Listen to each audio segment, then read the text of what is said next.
السلام علیکم. ہم اپنے اس سیشن کا آغاز کر رہے ہیں جو یاسمین حمید کی مرتب کردہ ایک کتاب کے بارے میں ہے، اور اس کتاب کا نام ہے جنوبی ایشیا کی منتخب نظمیں. یاسمین حمید کو ہم سب جانتے ہی ہیں، کسی تعارف کی ضرورت نہیں ہے ان کے لیے، لیکن ایک بات جو میں خاص طور پہ کہنا چاہوں گی کہ ان کی شاعرانہ خوبیاں اور شاعر کی سے کر سکتی تھی، تو مجھے خیال آیا کہ اس کا ہم اردو میں ترجمہ کروں. اس کی وجہ یہ تھی کہ یہ تمام نظمیں یعنی یہ مختلف زبانوں کی ہیں. اس میں یہ بھی مجھ سے سوال کیا گیا کہ پاکستان کی کوئی زبان نہیں، اس کا میں تھوڑا سا بعد میں بات کروں گی. کہ یہ جو نظمیں تھیں یہ یوں لگتا تھا کہ جب ہم مغربی شاعری پڑھتے ہیں اس کی بجائے جو اس پورے علاقے کی مختلف زبانوں کی نظمیں ہیں اس سے معلوم ہوتا ہے کہ یہ جو شاعر اس علاقے کے ہیں، کیونکہ ہم کلچرلی اتنے قریب ہیں ایک دوسرے کے اور ہمارے سیاسی حالات بھی قریب قریب ایک جیسے ہی ہیں، تو ان میں ہم اپنے آپ کو بالکل دیکھ سکتے ہیں. کسی اور جگہ کی بجائے جیسے ہم مڈل ایسٹ کی طرف بھی چلے جائیں یا فار ایسٹ کی طرف، تو جو یہ جنوبی ایشیا کا پورا خطہ ہے، حالانکہ مذہب جو ہے وہ مختلف ہے لیکن جو ہماری تہذیب ہے وہ بہت جیسے گھلی ملی ہوئی ہے، اور اس میں ہمیں ان کی چیزوں میں ہم اپنے آپ کو بہت واضح طور پہ دیکھ سکتے ہیں. یہ بڑی دلچسپ بات تھی کہ آپ تامل، تیلگو، کنڑ، ملیالم، مراٹھی، اڑیا، منی پوری، پھر اوپر پنجابی اور یہ ساری جو بنگلہ، ان زبانوں میں جو نظمیں ہیں، ہجرت جیسے ایک موضوع ہے کہ لوگ گھر چھوڑ کے اپنا باہر چلے جاتے ہیں اور وہیں پہ سکونت اختیار کر لیتے ہیں، اس پر بہت سے لوگوں نے نظمیں لکھی. اور بہت سے چیزیں ہیں. سیاسی جو صورتحال ہے وہ بہت ہماری جو اردو میں نظم لکھی جا رہی ہے اور اس علاقے میں ہمارے پاکستانی علاقے میں لکھی جا رہی ہے وہ بہت یعنی ہمیں کوئی دقت نہیں ہوتی اس کو سمجھنے میں یا اس کے ساتھ ریلیٹ کرنے میں. تو یہ چیز مجھے بہت دلچسپ لگی. اور پھر یہ تھوڑا سا لمبا تھا اس کا سارا سلسلہ، کیونکہ ہندوستانی نظموں کو ترجمہ تو چلے ہم کر سکتے تھے، اس کو شائع کرنا حالات کی وجہ سے یہ لگتا تھا کہ یہ بات مشکل ہے. تو یہ کام کیا کہ اس میں 59 شاعر ہیں اور جیسے ابھی انہوں نے کہا 16 زبانیں ہیں اور نظموں کی تعداد 104 ہے. ہم نے یہ کیا کہ جو شاعر تھے ان کو تلاش کیا اور ان کو آج کل ذرا سا یہ جو ہمارا فیس بک اور دوسرے جو میڈیمز ہیں اس کے ذریعے تلاش کرنا جو ہے اتنا آسان تو نہیں تھا، لیکن یہ میں نے میرے ساتھ بخش اویس ہیں، میرے اسٹوڈنٹ تھے، تو ان سے میں نے انہوں نے میری بہت مدد کی لوگوں کو تلاش کرنے میں. تو ہم نے ان تقریباً سب لوگوں سے اجازت نامے جو ہیں پھر لیے کہ ہم یہ ترجمہ کرنا چاہتے ہیں، آپ کی یہ نظمیں ہیں انگریزی میں جو اویلیبل ہیں، تو سب نے اجازت دی سوائے شاید ایک شاعر تھے، ان کو ہم نے اس میں شامل نہیں کیا. اور کچھ شاعروں نے میری جو منتخب کردہ جو نظمیں تھیں ان کے علاوہ اپنی دوسری نظمیں بھیجیں کہ آپ اس کا ترجمہ کریں، تو ہم نے اس کا ترجمہ کیا ہے. یہ ایک مکمل کتاب تو نہیں ہے یوں آپ کہیں، لیکن ظاہر ہے کوئی بھی انتخاب، کوئی بھی اس طرح کی کتاب وہ اس میں جو انتخاب کرتا ہے اور جو ترجمہ کرتا ہے اس کی ظاہر ہے ایک سبجیکٹیو چیز جو ہے وہ بن جاتی ہے. بہرحال یہ نظمیں مجھے خاص طور پہ میں ایک آدھ نظم آپ کو سنانا بھی چاہوں گی، اس سے آپ کو اندازہ ہوگا کہ میں کیا کہنا چاہ رہی ہوں. تو یہ اس کا جیسے ایک طرح کا تعارف ہے. میں نے آپ سے یہ کہا کہ اس میں پاکستانی کسی بھی زبان کا ترجمہ نہیں ہے. ایک تو یہ بات تھی کہ کیونکہ یہ ترجمہ اردو میں کر رہی تھی، اردو زبان میں، تو ترجمے کے ساتھ میں تبازات جو ہے وہ اوریجنل جو ہے وہ نہیں شائع کرنا چاہ رہی تھی، کیونکہ اس کا بالکل مطلب اس کی صورت ہی الگ ہو جاتی ہے.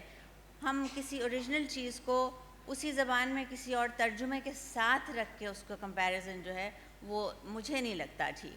اور پھر جب میں اردو نہیں شامل کر رہی تھی تو میں نے پاکستان کی ساری زبانیں، جیسے آپ جب بھی کوئی کام کرتے ہیں تو اس کی ایک پیرامیٹرز بنانے پڑتے ہیں. سو میں نے اس کو میں نے سوچا، مجھے لگا کہ شاید یہ درست ہوگا اور وہ پاکستانی زبانوں پہ کام مجھے الگ کرنا چاہیے. تو یہ کچھ اس طرح سے اس کی صورت بنی. وہ میں نے اس میں لکھ دیا ہے جو اس کا تعارفی چھوٹا سا مضمون ہے. تو ایک اس میں پیراگراف میں نے لکھا تھا جو مطلب تعارفی مضمون ہی کا، تو وہ میں آپ پڑھتی ہوں. تھوڑا میرا خیال ہے آدھا منٹ لگے گا. اس میں کچھ بات جو ہے وہ غالباً واضح ہو جاتی ہے.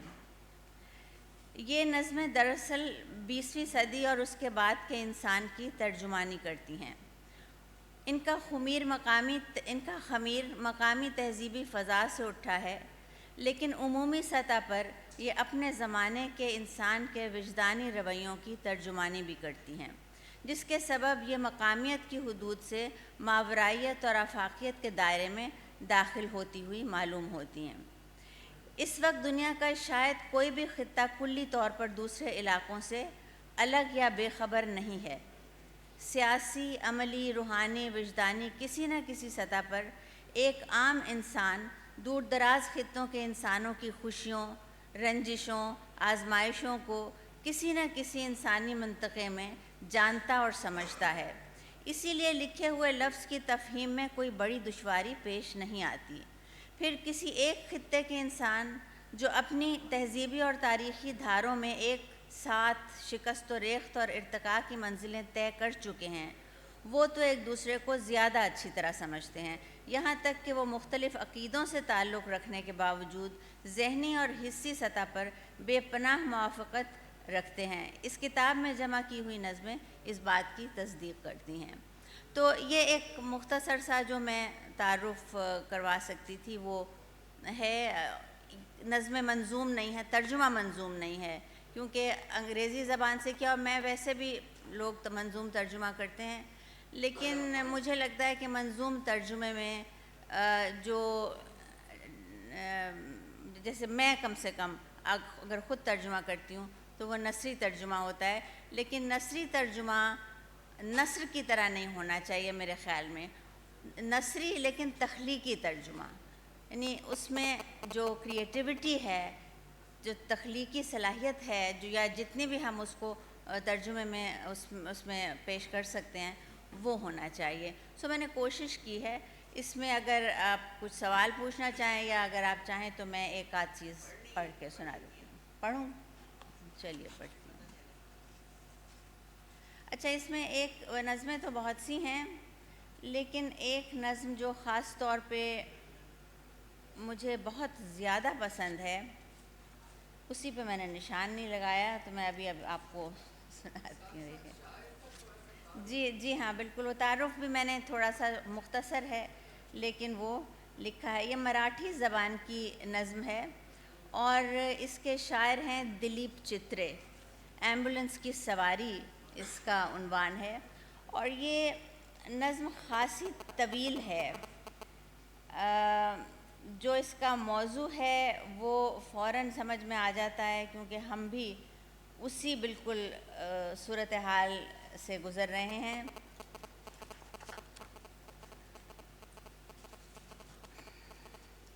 کیا مصیبت ہے.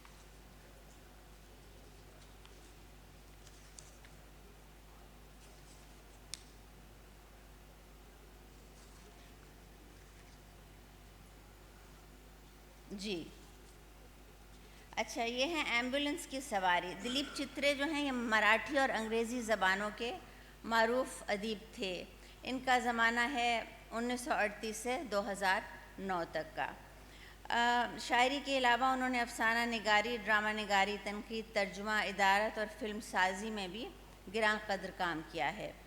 ان کو ایوارڈز مل چکے.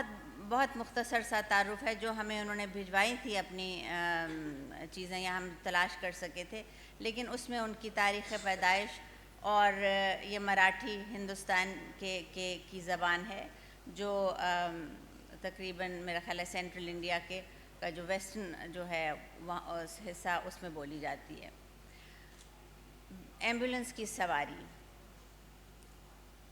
یاد ہے وہ سواری، وہی جس پر تمہاری موت واقع ہوئی تھی۔ ایمبولینس میں ہم 3 تھے، 2 سنگت دینے والے اصل فنکار کے ساتھ۔ موت کے سفر میں انسان اکیلا ہے، تیز ہوتی طبلے کی تھاپ، آواز کے اتار چڑھاؤ کا اچانک انقطاع، خون کا منجمد قطرہ اور بس بات ختم۔ پپوٹے آنکھوں کو ڈھانپتے ہوئے کفن کی طرح، دہانہ درد کی شدت سے ساکت، ہمیں اندازہ نہیں ہوا تم پہلے ہی مر چکے تھے۔ ایمبولینس سست رفتاری سے چلتی رہی، ہر ٹریفک سگنل پر رکتی، پیدل چلنے والے رکاوٹ پیدا کرتے ہوئے۔ ہمارے ذہنوں کی رفتار خوف کے باعث بہت تیز تھی۔ تم بالکل ساکت تھے، صرف تمہارا سر ذرا سا ہلتا لطیف طنز میں۔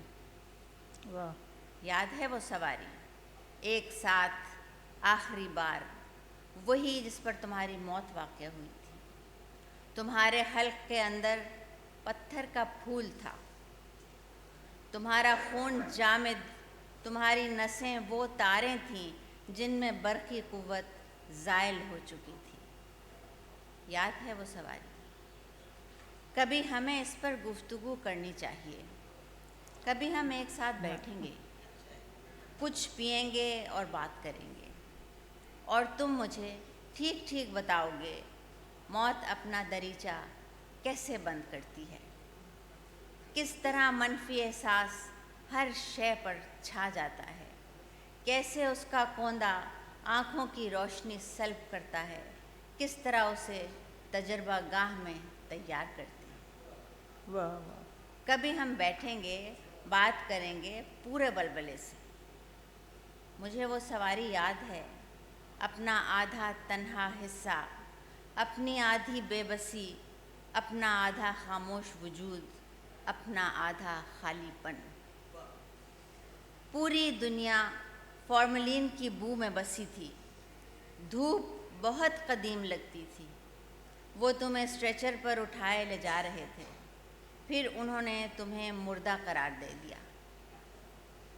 مجھے آوازوں کا تیز ہونا یاد ہے، مجھے ہسپتال کی راہداری یاد ہے، مجھے لوگوں کی انتہا درجے کی آہستہ روی یاد ہے، مجھے انتہائی خوفزدہ بچے یاد ہیں، مجھے بتانے سمجھنے کی کاوشیں اور انہیں ماننے سے انکار یاد ہے، مجھے پھولوں کے چڑھاوے یاد ہیں، مجھے وہ سب یاد ہیں جو رقم کا حساب کر رہے تھے۔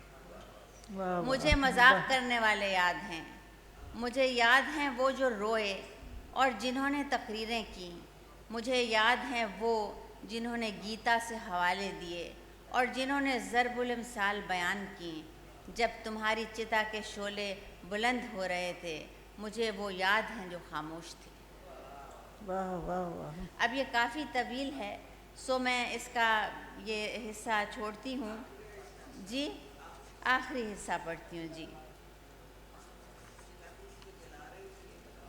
جی میں یہ آخری صفحہ جو ہے اور آخری حصہ اس کا سناتی ہوں، مگر یہ درمیان میں بھی بہت ہی اسی طرح یہ سلسلہ اس کا چلتا ہے۔ مگر میرے دوست میں وعدہ کرتا ہوں، اس دیو قامت لاموجودگی میں اپریل کا ایک اتوار تراشوں گا۔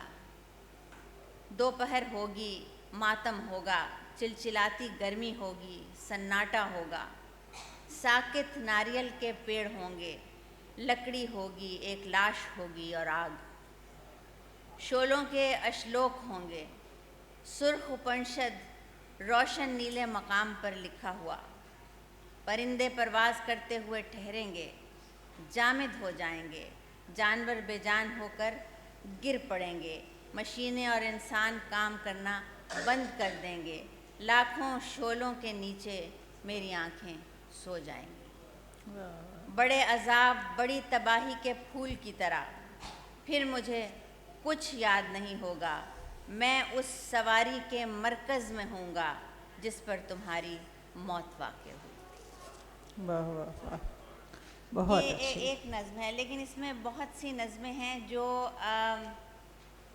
اچھا میں یہ اس کا ایک نظم کا ٹکڑا پڑھتی ہوں۔ یہ اقتباس ہے ملیالم کی سگاتھا کماری کی، آخری حصہ ہے، آخری حصہ نہیں بلکہ تقریباً جو آخر ہوتی ہوئی نظم کا۔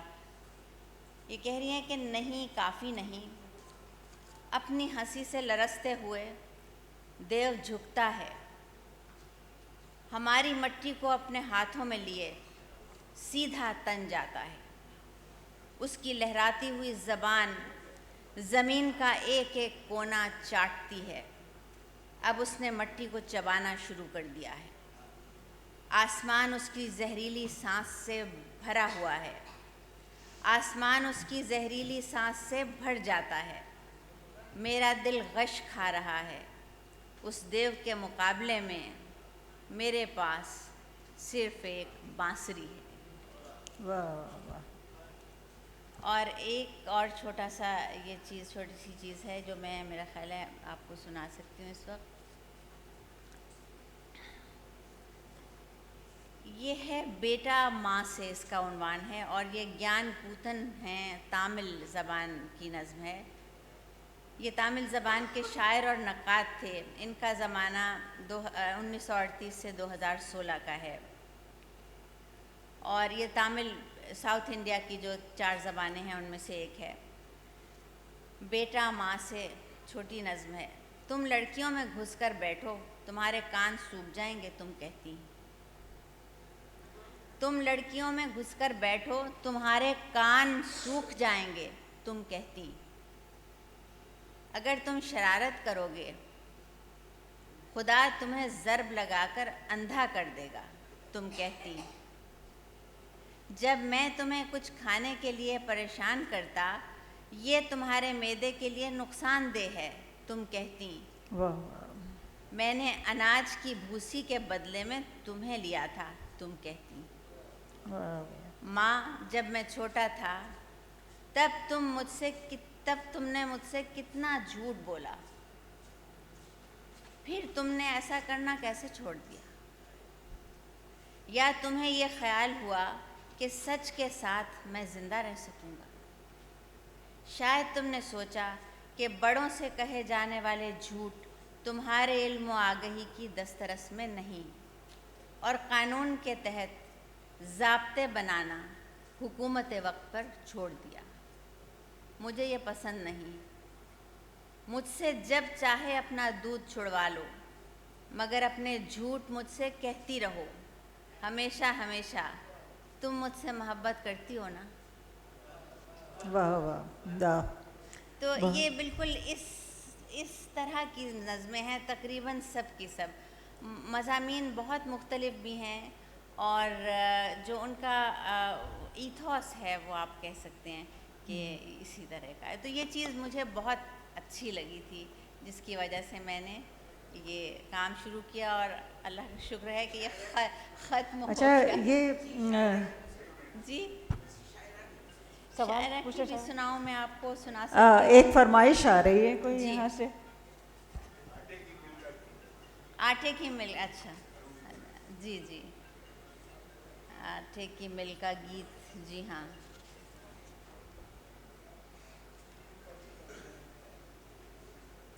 آپ نے، میرا خیال ہے وہ آگے ہے،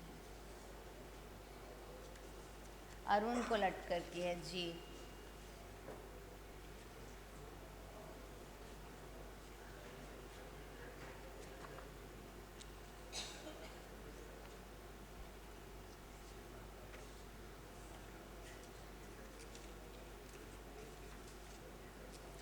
جی یہ ہے ارون کولٹکر، یہ ہیں 1932 سے 2004، مراٹھی زبان کی ہے یہ بھی، مراٹھی زبان کی بڑی ویسے نظموں میں ہے، ان میں کوئی مختلف بات. یہ مراٹھی اور انگریزی کے معروف شاعر اور مترجم تھے. شعری مجموعوں کے علاوہ ان پر یعنی ان کے نام سے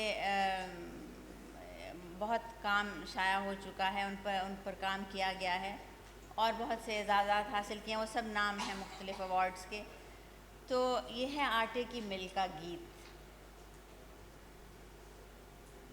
بیلن میرے جسم کے اندر گھوم رہے ہیں، سانس کا پٹا انہیں گھمائے جاتا ہے. لوگوں ذرا بچ کے اپنی پگڑیاں سنبھالو. تم جو کوئی بھی ہو، عورت، برہمن، گھاٹن، کوئی بھی، اس سے کچھ فرق نہیں پڑتا. اپنی ساڑی کو اڑسو اور بھاگو. بھاگ جاؤ اپنے گھر کو، اپنی ماں کے پاس. مجھے یہ بھی نہیں جاننا کہ تم جوان ہو یا بوڑھی پھونس. تم دگدو ہو، ٹھونڈو یا پانڈو، مرد، عورت یا ہجڑا، کالا، گورا، موٹا یا دبلا، میرے لیے سب ایک ہیں. مگر اپنے اوپر رحم کھاؤ، اپنا بھلا چاہو، اپنا جوار پھینکو اور بھاگو. جان کی خیر مناؤ اور بھاگو. پیچھے ہٹو سرکار اور دور رہو اگر تم اپنا انجام آٹے کی بوری میں نہیں چاہتے.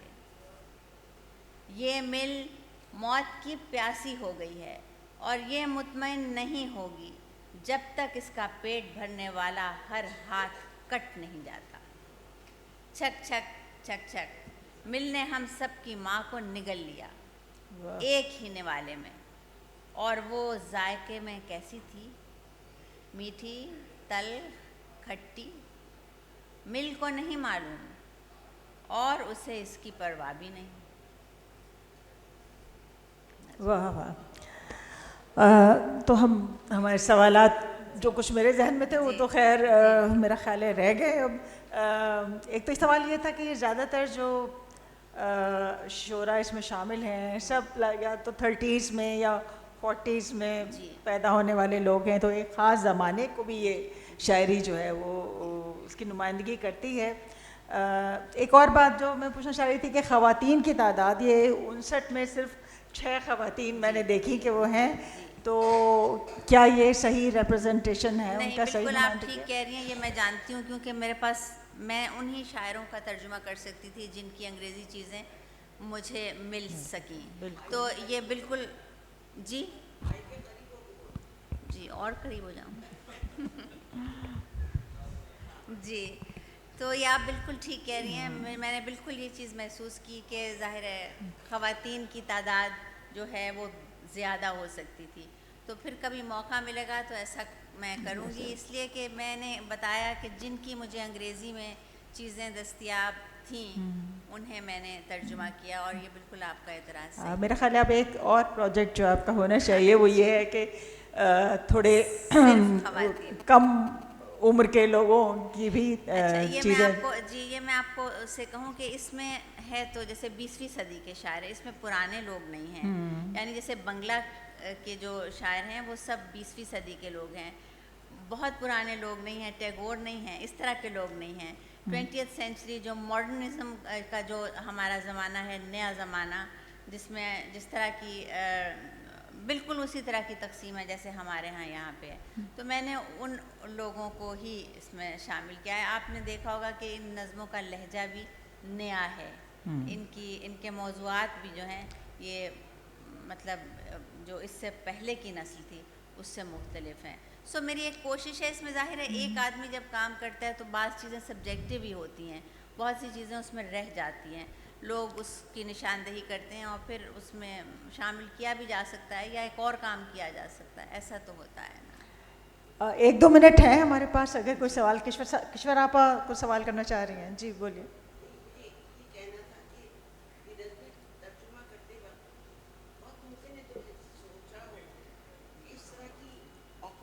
اس طرح کی کوئی نظم تم خود بھی لکھ سکتی ہو. مجھے آپ کی آواز نہیں آئی کشور آپا، پھر سے کہیے. کسی نظم نے تمہیں ایسا کھینچا کہ تمہیں لگا کہ اس طرح کی ایک فیلنگ تو ہم بھی سب کو بیان کر سکتے ہیں، یا اس طرح کا واقعہ تو ہم بھی سے یہ بات کی؟ کشور آپا سب نظموں نے یہ بات کی مجھ سے. جی نظمیں یہ جو تھیں یہ مجھے پسند ہی اس لیے آئی تھیں کہ یہ میں نے جیسے شروع میں بھی آپ سے کہا کہ ہم بالکل لگتا تھا ہم ہیں سب جو یہ کہہ رہے ہیں. ہمیں کوئی بات اس میں نئی نہیں لگی یا کوئی بات ایسی نہیں تھی کہ جو جس سے ہم اپنے آپ کو جوڑ نہ سکتے ہوں یا اپنے آپ کو اس میں دیکھ نہ سکتے ہوں. سو یہ نظمیں بیشتر جو ہیں وہی نظمیں ہیں جو میں نے جیسے کہا کہ ہم لوگ تہذیبی اعتبار سے اتنا قریب ہیں اور ہمارے حالات اتنے ایک دوسرے سے ملتے ہوئے ہیں کہ لکھنے والے جو ہیں وہ میرا خیال ہے جب لکھتے ہیں تو ہم ایک دوسرے کا ہی ایک طرح سے نوحہ بھی لکھ رہے ہوتے ہیں. خیال ہے کہ جی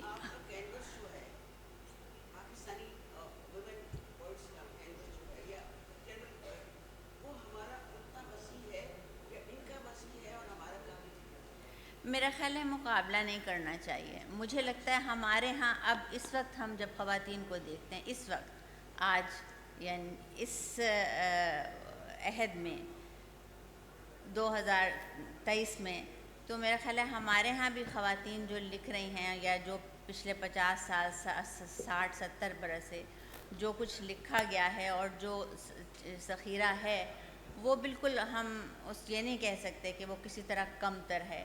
ایک جیسا ہے تقریباً, بلکہ میرا خیال ہے ہمارے ہاں کچھ چیزیں مختلف کہیں ہوں گی اور ان کے ہاں بھی. ابھی اس کے اندر ایک نظم ہے جو میں کملا داس کی وہ پڑھ سکتی ہوں, پھر وہ لمبی ہے ذرا, میرا خیال ہے کہ ہمارا وقت جو ہے, لیکن یہ ہے کہ نہیں مجھے ایسا نہیں محسوس ہوا کہ ہم لوگ ان لوگوں کا جو ہے شاعری جو ہے وہ ہم سے بہتر ہے. اور میرا خیال ہے اس طرح سے میرا اپنا خیال ہے اس طرح کا کمپیریزن کرنا بھی نہیں چاہیے.